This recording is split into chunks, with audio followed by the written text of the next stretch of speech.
1988 সালে rotary international 24 October বিশ্ব polio দিবস হিসেবে ঘোষণা ও পালন করে আসছে।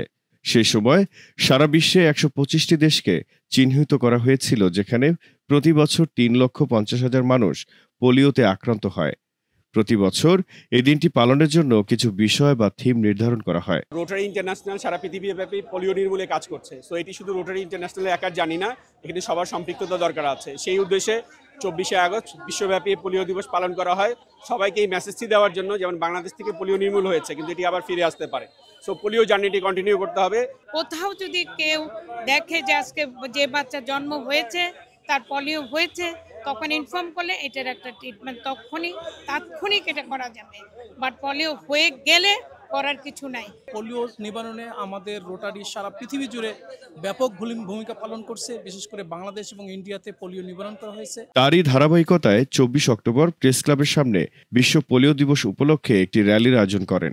তারা পোলিও নামক মরণব্যাধি সম্পর্কে জনসচেতনতা বৃদ্ধি এবং বিশ্বের প্রতিটি শিশুকে পোলিও মুক্ত রাখার অঙ্গীকার পুনর্ব্যক্ত করেন। আজকের দিনটা 24শে অক্টোবর আমরা পোলিও ইন ডে, আমরা পোলিও দিবস হিসাবে পালন করি।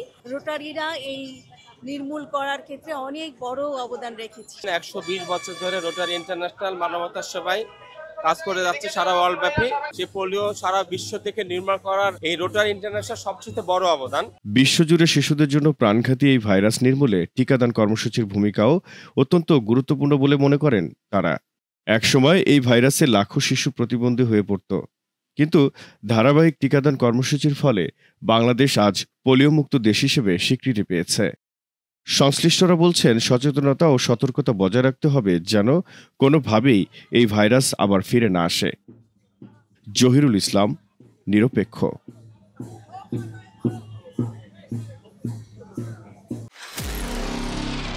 নিরপেক্ষ, সত্য প্রকাশে আপোষহীন।